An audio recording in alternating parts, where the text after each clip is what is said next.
गिबियावनो बयखौबो आंनि चेनेलाव बरायनानै लाग्रोबाय। आसा खालामो बयबो मोजाङैनो दङ। दासिमनि मोननैसो खौरांफोरा जाबाय। पेटिएम बाहायग्राफोरनि थाखाय मिथिनो गोनां खौरां। रिजार्भ बेंक अफ इन्डियाया पेटिएम पेमेन्ट बेंक लिमिटेडखौ फैगौ 29 फेब्रुआरिनिफ्राय रां जमा लाखिनो मोननाय नङा होननानै मिथिहोदोंमोन एबा फैगौ 29 फेब्रुआरिनिफ्राय पेटिएम पेमेन्ट बेंकआ थोंजोङै रायजो-राजाफोरनिफ्राय रां जमा लाखिनो मोननाय नङा एबा रांनि लेनदेनखौ खालामनो मोननाय नङा होननानै सांग्रांथि होदोंमोन। पेटिएम पेमेन्ट बेंक लिमिटेडआव माखासे जेंनाखौ नोजोर होनानै रिजार्भ बेंक अफ इन्डियाया बे गोख्रों थांखिखौ लादों होननानै मिथिनो मोन्दोंमोन। नाथाय पेटिएम पेमेन्ट बेंकआ 29 फेब्रुआरिनि उननिफ्रायबो सिगाङाव जेरै सोलिदों बेबायदिनो सोलिबाय थागोन होननानै पेटिएमनि फाउन्डार बिजय शेखर शर्मा बिथाङा मिथिहोदों। मोनसे सांग्रांथि जानो गोनां खौरां।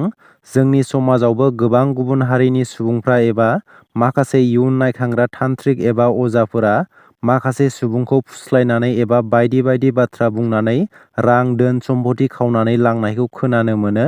थिग बेबादिनो उत्तर प्रदेशनि औरायाव मोनसे सोमोनांथाव जाथाय जानायखौ मिथिनो मोन्दों। उत्तर प्रदेशनि औरायाव सासे पुलिस मावसुमानि बिसि कुसुमा देवीखौ साथाम तान्त्रिकआ गोदै गोदै बाथ्रा बुंनानै फुस्लायो। बेबादिनो फुस्लायनानै कुसुमा देवीनि गोदोनायाव गाननाय माला आरो खोमानि खेराखौ खुफैयो आरो बेनि उनाव न'आव दोननाय बिहामजोनि गहेनाखौबो लानानै फैनो थिनो तान्त्रिकफोरा। कुसुमा देवीया न'आव दोननाय बिहामजोनि 17 लाख रांनि गहेना आरो नोगोद 2 लाख रांखौ लानानै फैनानै साथाम तान्त्रिकफोरनो होफैयो। तान्त्रिकफोरा कुसुमा देवीनो लेखा बिलाइनि मोनसे बेगखौ होनानै बाइक सालायनानै खारखोमालाङो। कुसुमा देवीया बेनि उनाव लेखा बिलाइनि बेगखौ खुलिनानै नायोब्ला दोंसे खुन्दुं गोजा आरो बाला अन्थाइखौ नुनो मोनो।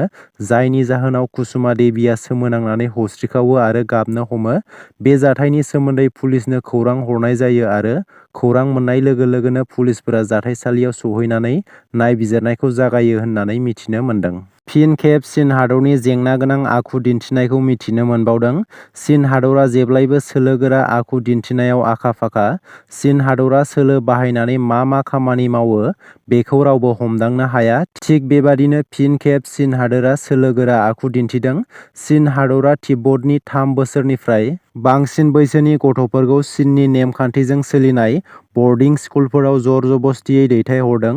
बिसोर गथ'फोरखौ तिब्बत हारिमु, राव, आसार-खान्थिनिफ्राय गोजान खालामनो नाजादों आरो चीननि हारिमुखौ नाजावना लानो थाखाय नारसिनदों। गाहाय मन्त्रि नरेन्द्र मदिआ दिनै एबा 3 फेब्रुआरि खालि आसामाव दावबायफैगोन आरो 4 फेब्रुआरि खालि खानापारायाव मोनसे गिदिर रेलियाव बाहागो लागोन। लोगोसे गोबां मावथांखिफोरनि अन्थाइ खाम्फा आरो जौगालु बिथांखिफोरखौ बेखेवगोन। मिथिनो मोननाय बायदिब्ला लक सभा बिसायख'थिनि सिगां गाहाय मन्त्रि महरै बेयो मदिनि जोबथा आसाम दावबायनाय। फैगौ लक सभा बिसायख'थिखौ नोजोर होनानै बिटिआरनि गोख्रों राजखान्थि दोलोफोरा गाव गावनि दोलोफोरखौ गोख्रोंसिन खालामनो थाखाय सुबुंगौमा आरो जयनिं हाबाफारि लानायखौ नुनो मोनगासिनो। बेखौ नोजोर होनानै देरहासात बसुमतारीया बुंदों दि फैगौ मार्च दाननि गिबि सप्तायाव बिपिएफआ लक सभा बिसायख'थिनि थाखाय बिजाथिनि मुंखौ फोसावगोन। लोगोसे खाम्फा बरग'यारि बिथांखौनो बिपिएफ दोलोनि बिजाथि खालामनो सावरायनाया बांसिन जादों होननानै मिथिहोबावदों। रेशन कार्डखौ लानानै मोनसे मिथिनो गोनां खौरां। आर'जलाइ होनायनि उनावबो नोंथांमोना रेशन कार्ड मोनाखै नामा? जुदि आर'जलाइ होनायनि उनावबो नोंथांमोना रेशन कार्ड मोनाखैब्ला बे बाथ्राखौ मिथिना लानाया जोबोद गोनां। एनआरसि गैयैनि थाखाय गोबां आधार कार्ड बानायनाया बन्द जादोंमोन आरो जायफोरनाव आधार कार्ड गैया बैसोर रेशन कार्ड मोनगोन ना मोना बेयो गोबांनाव सोंथि सिखांदों जानो हागौ। जायफोरनाव आधार कार्ड गैया बैसोर रेशन कार्ड मोना। बेखौ लानानै आधार कार्ड गैयैफोरनो रेशन कार्ड होनो थाखाय रायजो सरकारा मिरु सरकारजों सावरायनाया सोलिगासिनो दं। जायफोरना आधार कार्ड गैया बिसोरनो रेशन कार्ड होनो थाखाय आसाम सरकारनाव गनायथि बिनाया सोलिगासिनो दं। बेखौ लानानै दासिम मिरु सरकारा जेबो फिननाय होथ'वाखै। जायफोरा एनआरसिनि थाखाय बाय'मेट्रिक गैया बिसोर आधार कार्ड मोनाखै। जायफोरनाव आधार कार्ड गैया बिसोर मिरु सरकारनिफ्राय फिननाय मोनब्लानो रेशन कार्डखौ थाबैनो मोननो हागोन। बेंकआव खामानि मावग्रा मावख'गिरिफोरनि थाखाय सांग्रांथि जानो गोनां आरो रायजो-राजाफोरनि थाखाय मोजां खौरां। मानोना बेंकआव खामानि मावग्रा मावख'गिरिफोरा गाज्रि आखुथाय दिन्थियो, खामानिफोरखौ थाब मावा। बेंकनि मावख'गिरिफोरा रायजो-राजाफोरनि खोथाखौ खोनासङा। जुदि बेंकनि मावख'गिरिफोरा बैफोर आखुथायखौ दिन्थिदोंब्ला जिंगासिनो गोनां गैलिया। मोनसे नाम्बाराव अजद हरनायनि गेजेरजों नोंथांमोना खामानिफोरखौ गोरलैयैनो मावफुंना लानो हासिगोन। बेंकनि मावख'गिरिफोरा गाज्रि आखुथाय दिन्थिनायनि थाखाय गोख्रों राहा लादों। रिजार्भ बेंक अफ इन्डियाया हादरनि गुबुन गुबुन जायगानिफ्राय नोंथांमोना रिजार्भ बेंक अफ इन्डियाया फोसावनाय नाम्बाराव फन खालामनानै अजद हरनो हागोन। रिजार्भ बेंक अफ इन्डियाया फोसावनाय बे नाम्बारानो जादों 1448। थारैनो नोंथांमोना बैफोरबादि जेंनायाव गोग्लैदोंबा बेंकनि मावख'गिरिफोरनि हेंथायै नोंथांमोना लोगो लोगोनो अजद हरनानै नोंथांनि खामानिफोरखौ गोरलै राहाजों मावनानै लानो हागोन होननानै मिथिहोदों। अजद हरनो थाखाय इमेलनि गेजेरजोंबो हरनो हागोन। बे इमेल आइडियानो जादों crpc@rbi.org.in। State bank of India बेंकनि थाखाय अजद हरनो रिजार्भ बेंक अफ इन्डियाया आलादायै नाम्बार फोसावदों। बे नाम्बारानो जाबाय 180042533800 आरो 1800112211। समाजारि बिजों एबा ससियेल मिडिया बाहायग्राफोरा बे समाव सांग्रां जानो गोनां, नङाब्ला 5 बोसोरसिम जेल जानो गोनां जानो हागौ।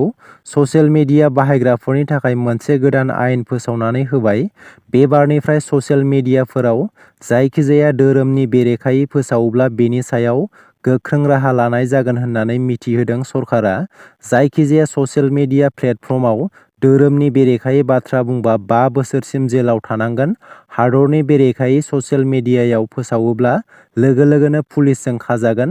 बे समाव हादरगिरिनि सिङाव ससियेल मिडिया एबा समाजारि बिजोंखौ नायनो सा 5 सोद्रोमाफोरखौ बिथोन होनाय जाबाय होननानै मिथिनो मोननाय जादों। उन्दै बैसोनि हिनजावसा जुलि खालामनायनि हेंथायै आसामनि गिबि मन्थ्रि हिमन्त बिश्व शर्मा बिथाङा गोख्रों आयेन फोसावनानै होदों। बेनि गेजेरजों गोबां उन्दै बैसोआव जुलि खालामग्रा फिसायफोरखौ हमनायखौ नुनो मोनदों। थिग बेबादिनो उन्दै बैसोआव जुलि खालामग्रा सासे फिसायनि हेंथायै गोख्रों साजा फोसावनानै होबाय बिजिरसालिया। 2023 मायथाइयाव हमजानाय प्रबिसन हासदा मुंनि सासे सुबुंखौ चिरां जिल्लानि काजोलगाव जिल्ला बिजिरसालिया 20 बोसोर जेल आरो 10,000 रांनि जुरिमाना फोसावनानै होबाय। दासिमनि मोननैसो गोनां खौरांफोरा बेनोमोन। गोजोन्थों।